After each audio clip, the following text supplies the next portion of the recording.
right, let me walk you through some of the features of this drawer. So the front piece, the false front, is a 5-inch wide piece of white oak.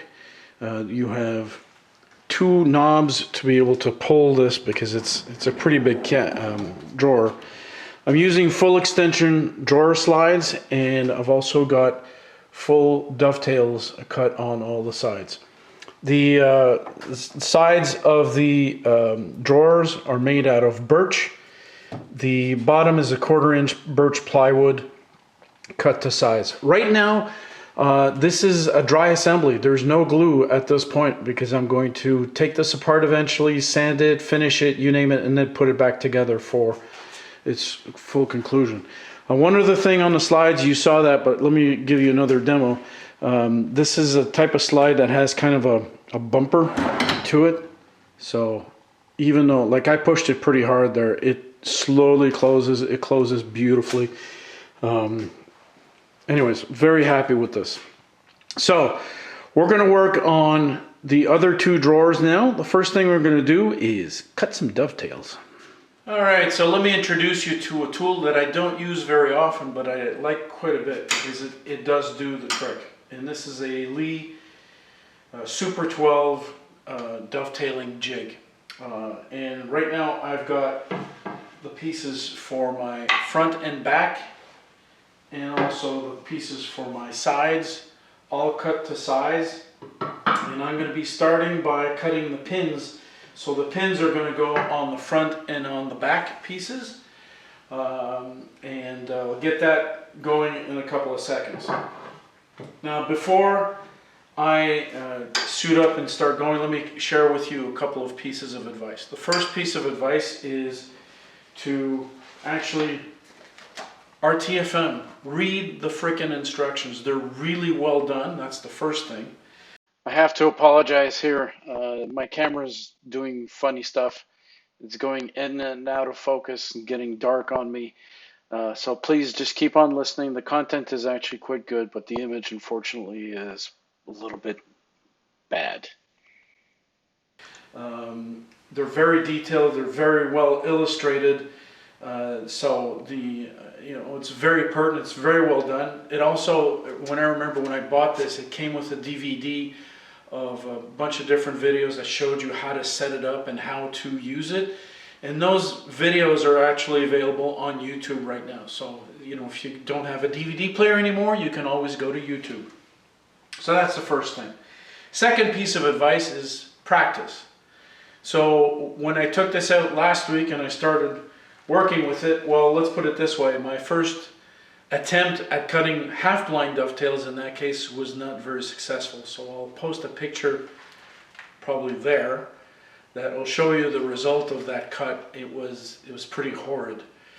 And eventually decided to do full through dovetails. And as I practiced, I got progressively better and figured out a couple of things. So that would be the first thing I would suggest, is read the instructions and practice. The second thing is the dovetail jig comes with a collet. I don't know if you can see that here. So this collet needs to be set up so that, and when I'm doing through dovetails, that the number 10 dial actually points to a specific reference point on my router and that it never changes. When I was using this last week, I noticed that the collet was becoming loose after use, which would throw it off and give me some errors. Errors being the wood would be a little bit out of alignment. Not that the dovetails were bad, but when you put it together, suddenly things were a little bit off center. Now, I tightened this thing down significantly and it's not moving anymore, which is great. But if you have that problem, that's what you need to do, is you need to double check that that thing doesn't move and that it actually works and that it stays in position. The third piece of advice I would give you is to get one of these, a depth gauge. Because when you're doing through dovetails, you want your depth of cut to be the exact same depth as the width of the material that you're working with. Now, instead of taking a whole bunch of measurements here and there, It's pretty easy just to take your piece of wood, use a depth gauge. Oh, there we go. I've got my depth line. And then it's really easy to take this and scribe a line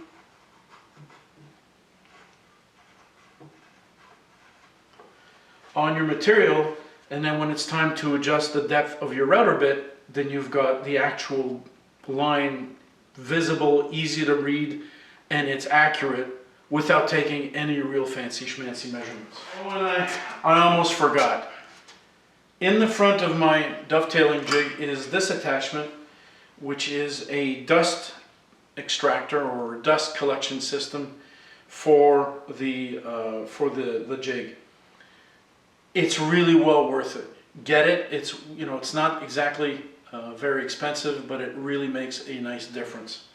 And if you use this, what I suggest you do is collect this to the bigger hose of your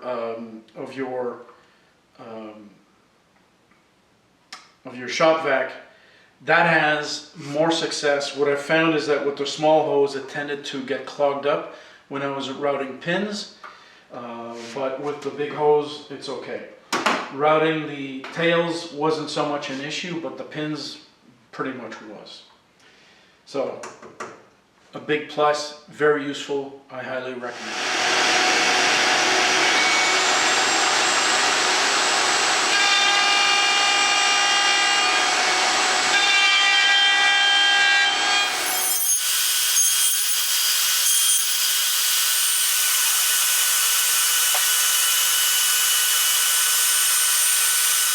Alright, so my pins are done. It's time to do my tails. Once again, I used my depth gauge. I marked the piece of wood that's going to be one of the sides. I changed the router bit to a dovetailing bit. Alright, and adjusted the depth of cut. Now the last thing I need to do is actually switch the jig over to cut tails. So let me just loosen this up,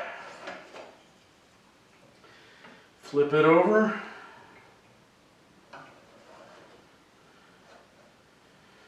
all right.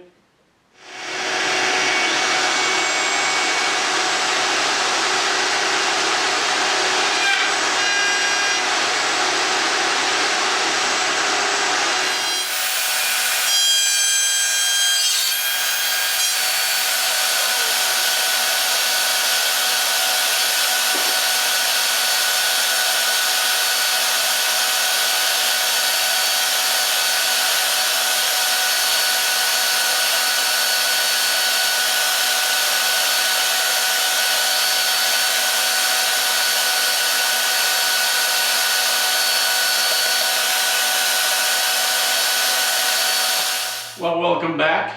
Yesterday before leaving, I took the opportunity to route the dovetails for the second drawer. So I've got both of my drawers set out. And the other thing I did before leaving was identify which on the underside, which piece is where. So for example, this says this is the middle drawer, this is the forward piece, and the inside goes this way. And I did that for all four pieces of each of the drawer. My next step now is to cut a groove for the 1/4 inch plywood that is going to be the bottom of the drawer. And what I need to do is I need to dial in my table saw for the cut. So here's an example of what I did for the very first drawer. What I started off by making a cut 3/8 of an inch deep at the 1/4 inch mark. So this piece here is exactly a 1/4 inch. And then I started moving my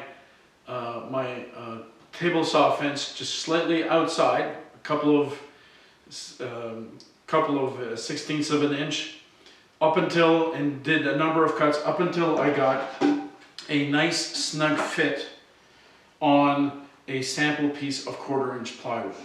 So what I'm going to do is I'm going to do the exact same exercise and dial it in.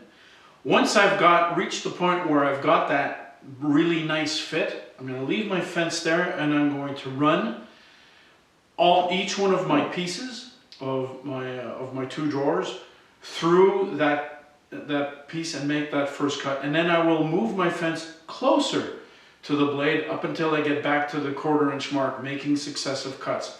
At that point in time, every single one of these should fit very nicely with the piece of 1/4 inch plywood.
The next step in this operation is to cut the bottom panels to size. So first step, cut them to width,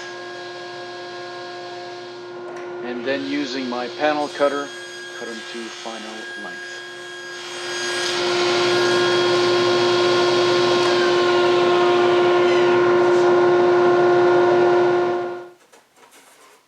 And for good measure, every pun in the world intended, just a quick dry fit to see that this whole thing is going to come together quite nicely. Just make sure that it does.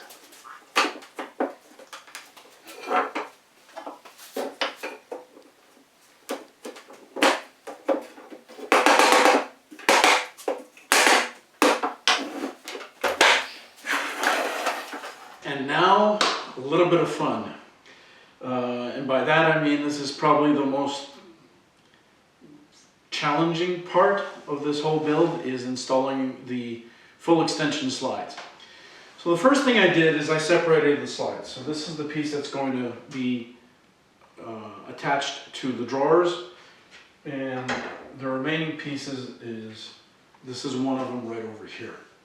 Now in order to get these slides installed at the very same height on both sides, what I did is I cut 2 pieces of plywood, 3 1/8 inch in width, and I've attached some double-sided tape on it. So if I do this and just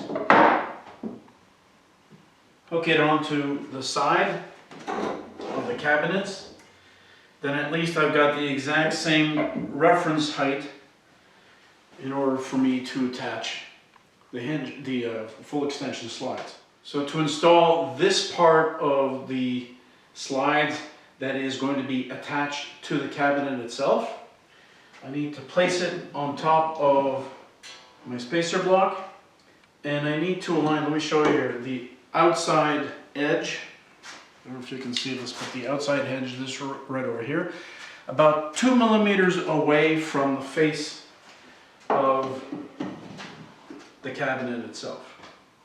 Alright, so that's about there. Now if I extend, I can actually see some of the drilling holes, and I'm going to use a flashlight here to line things properly. Yeah. That's about right.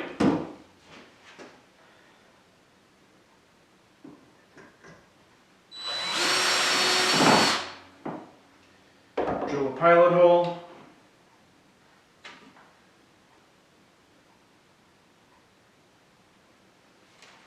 And drive in one of the screws.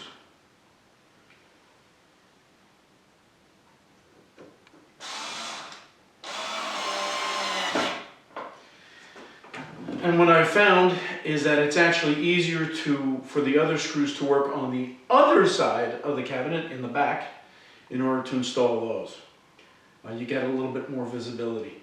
Hence why I have not installed the backboard yet on these hutches, because I wanted the space in order to be able to work. So let me drive in the rest of the screws, and then we'll talk about how we line things up with the drawers. Now that I've got the full extension slides, or at least the part that goes inside the cabinet, installed in the cabinet, I need to attach the corresponding part onto the drawers. The question is, what height, what level do I put it? So I did a little bit of math, and I came up with a number which was 1.1 inch and 7/8. I said, is that right? I didn't know. So what I did is I cut a piece of plywood the exact same width as my drawers, and I installed the corresponding part of the slide, and then just, you know, tried that out, and I said, you know, does it work? And sure enough, if I install it, it gives me the perfect reveal on the bottom and on the top, which means that this is actually set at the right height. All right, let's see how this goes.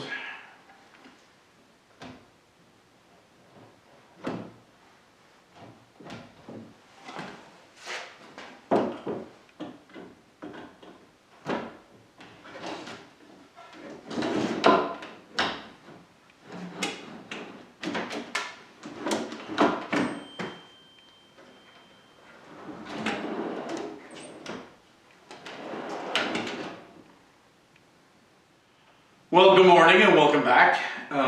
This morning I did a small adjustment on the right-hand drawer. What I found out is that if I took a measurement on the front and I took a similar measurement in the back was a little narrower, and that prevented this drawer from moving very slowly. So what I did is I took my Japanese saw and I sawed off a little bit of the wood. I'm going to put a picture here or here in terms of what piece of wood I sawed, and that enabled me to make this cavity a lot more square. And now, if I run this, right, I can pull it out nice and easy, push it in, and the braking system works perfectly well. Alright, next step is to attach the false front. I started by drawing a straight line across the front of the drawer, and then drilling some holes that would eventually accept some screws to attach the false front.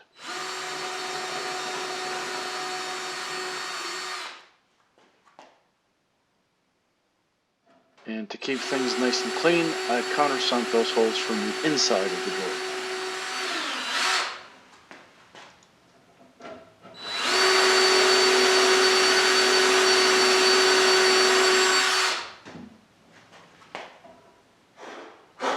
Time to focus on the false front, so they're cut to size, everything's good.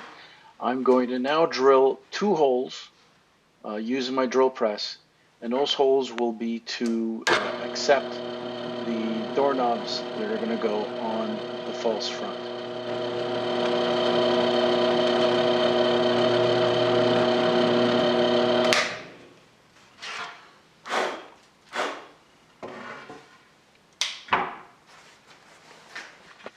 And I also countersunk the back of those holes so that the screws would not interfere with the drawers. And now the final step is to attach the false front to the drawer itself. So I've got my holes drilled out, my false front is installed, I've got the knobs installed right there. So what I found to make it really easy is I took a piece of scrap wood, which is 1.5 inches wide.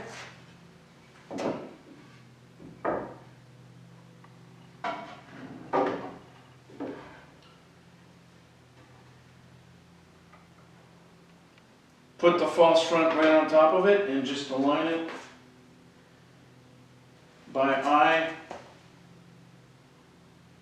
Maybe a little bit more this way. Right?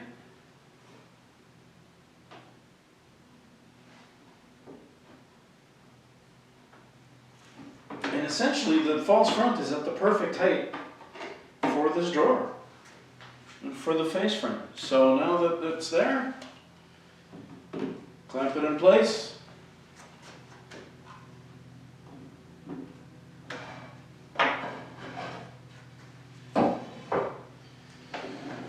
And drill in the holes.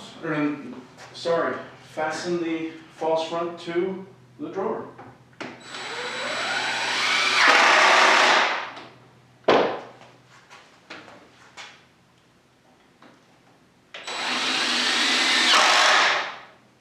You know what's really sad right now though?